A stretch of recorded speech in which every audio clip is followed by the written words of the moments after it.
Bonjour tout le monde. Dans cette vidéo, nous allons faire cet exercice qui a été donné lors d'un brevet de mathématiques. Une association a récolté 84 salades, 280 concombres et 308 tomates. Elle souhaite constituer des paniers identiques en utilisant tous les légumes. Maintenant, notre objectif, c'est de trouver le nombre de paniers identiques qu'elle peut faire au maximum en utilisant bien sûr tous les légumes. Ensuite, nous allons donner la composition de chaque panier, c'est-à-dire dans chaque panier, il y a combien de salades, il y a combien de concombres et il y a combien de tomates. Maintenant, ici, le nombre de paniers qu'on peut faire, c'est forcément un nombre qui divise à la fois 84, 280 et 308. Et comme on veut trouver le plus grand nombre de paniers qu'on peut faire, c'est-à-dire le maximum de paniers identiques qu'on peut faire, ce nombre, ça doit être le plus grand nombre qui divise 84, 280 et 308. Et ce plus grand diviseur, ça s'appelle tout simplement le PGCD. Donc, répondre à la première question revient tout simplement à calculer le PGCD de 84, de 280 et de 308. Donc ici, pour répondre à cette question, nous allons faire la décomposition en produit de facteur premier des trois nombres. Donc, on va faire d'abord la décomposition de 84. Donc, ici, on va répondre à la première question. Alors, je vous rappelle que pour faire une décomposition en produit de facteur premier, vous devez connaître les premiers nombres premiers. Donc, ici, je vous rappelle la liste des premiers nombres premiers. 2, 3, 5, 7, 11 et 13. Donc, nous allons utiliser ces nombres premiers pour faire une décomposition en produit de facteur premier. Donc, 84, est-ce qu'il est divisible par 2? 84 est divisible par 2 parce que 84, c'est un nombre pair. Donc, on le divise par 2. 84 divisé par 2, c'est égal à 42. Là, je ne passe pas directement à 3, puisque 42 est aussi divisible par 2. Donc, je le divise aussi par 2. Donc, 42 divisé par 2, c'est égal à 21. 21 n'est pas divisible par 2. Donc là, je peux passer au nombre premier suivant. 21, est-ce qu'il est divisible par 3? Oui. Donc, je le divise par 3. 21 divisé par 3 est égal à 7. Et comme 7 est un nombre premier, je le divise directement par lui-même. Donc, 7 divisé par 7, c'est égal à 1. Et dès que je trouve 1 ici, ça veut dire que la décomposition est terminée. Ça veut dire tout simplement que 84 est égal à 2 fois 2 fois 3 fois 7. Donc, 84 est égal à 2 fois 2 fois 3 fois 7. Maintenant, faisons la même chose avec 280. Donc, je fais la décomposition en produit de facteur premier de 280. 280 est un nombre pair, donc il est divisible par 2. Donc, je le divise par 2. 280 divisé par 2, c'est égal à 140. 140 aussi est un nombre pair, donc je le divise aussi par 2. 140 divisé par 2, c'est égal à 70. 70 aussi est un nombre pair, je le divise aussi par 2. Et 70 divisé par 2, c'est égal à 35. 35 est un nombre impair. Est-ce qu'il est divisible par 3? 35 n'est pas divisible par 3. Est-ce qu'il est divisible par 5? Oui, donc je le divise par 5. Donc 35, je le divise par 5.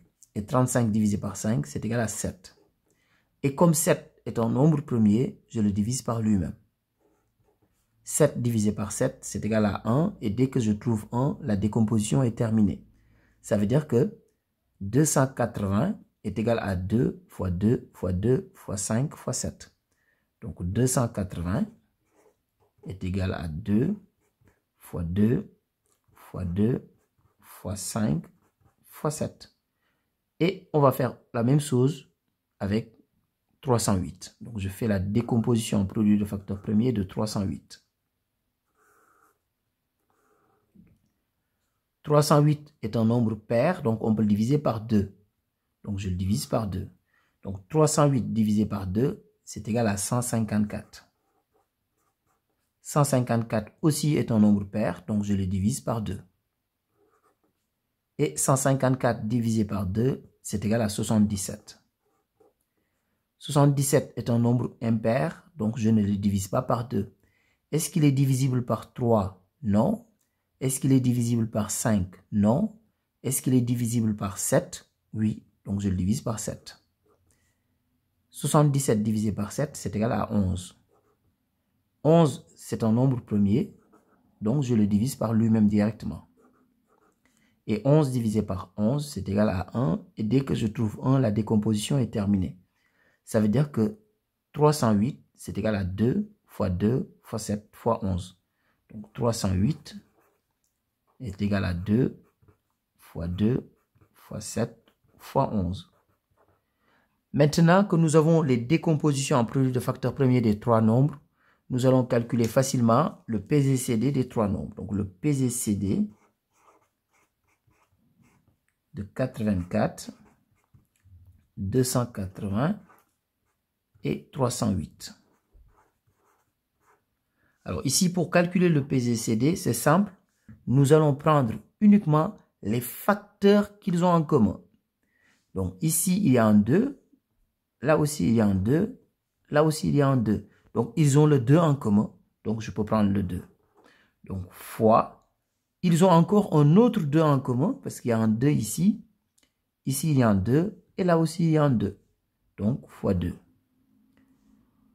Ici, il y a un 3. Mais ici, il n'y a pas de 3. Donc, je ne prends pas le 3 parce que je ne prends que les facteurs qu'ils ont en commun. Ici, il y a un 7. Là aussi, il y a un 7. Là aussi, il y a un 7. Donc, je peux prendre le 7. Donc, fois 7. Ici, il y a un autre 2. Mais ici, je n'ai pas un autre 2. Donc, je ne prends pas ces deux-là. De la même manière, ici, il y a un 5. Mais ici, il n'y a pas de 5. Donc, je ne prends pas le 5. De la même manière, ici, il y a un 11. Mais là, il n'y a pas de 11. Donc, je ne prends pas le 11. Finalement, le PZCD, c'est 2 fois 2 fois 7. 2 fois 2, 4. 4 fois 7, 28. Donc, le PZCD est égal à 28. Maintenant, qu'est-ce que ça veut dire? Ça veut dire que l'association peut faire au maximum 28 paniers identiques en utilisant tous les légumes. Maintenant, nous allons répondre à la deuxième question. La deuxième question ici, c'est donner la composition de chaque panier. Donc ici, comme on connaît maintenant le nombre de paniers identiques qu'on peut faire au maximum, par exemple, pour savoir il y a combien de salades dans chaque panier, je vais prendre le nombre total de salades que je vais diviser par le nombre de paniers. Donc, si je fais 84 divisé par 28, donc c'est-à-dire le PZCD qui correspond au nombre de paniers qu'on peut faire au maximum. Donc, si je fais des calculs, je trouve tout simplement 3. Ça veut dire que dans chaque panier, il y aura 3 salades. Maintenant, je vais calculer le nombre de concombres dans chaque panier. Donc, au total, j'ai 280 concombres. Je le divise par le nombre de paniers que je vais faire, c'est-à-dire 28. Donc, si on fait les calculs, on trouve 10. Donc, ça veut dire que dans chaque panier, il y aura 10 concombres. Je vais calculer maintenant le nombre de tomates dans chaque panier. Donc, je fais le nombre total de tomates, 308, que je divise par le nombre de paniers, 28. Et on trouve tout simplement 11. Ça veut dire maintenant qu'on peut faire au maximum 28 paniers identiques en utilisant bien sûr tous les légumes. Et dans chaque panier, il y aura 3 salades, 10 concombres et 11 tomates.